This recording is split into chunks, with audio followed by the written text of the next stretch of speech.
So now we're going to do the slip stitch decrease method.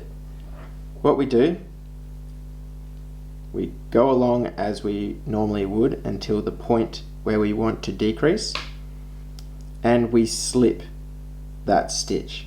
So the way I write it is S1, K1, PSSO. So it's slip one, knit one, and then pass the slip stitch over.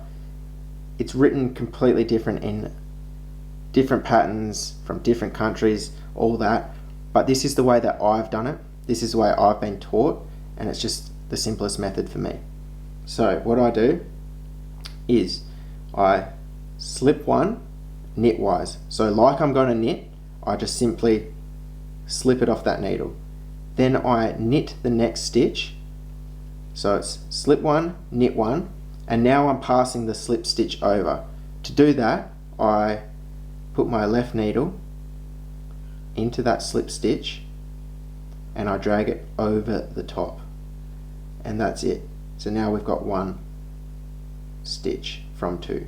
So again, you slip it knitwise straight off the needle, you knit the next one, then left needle into that second stitch, flick it over, and there you go. As you can see, when I was saying before, it's a leftward facing one, leftward facing decrease. You can see that it's facing leftwards. If I was to do two knit togethers, and this is the rightward facing one, I'll just show you the difference.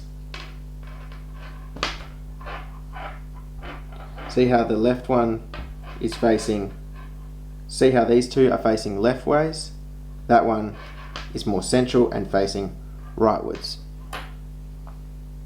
So that's how you do the slip stitch decrease method, and good luck.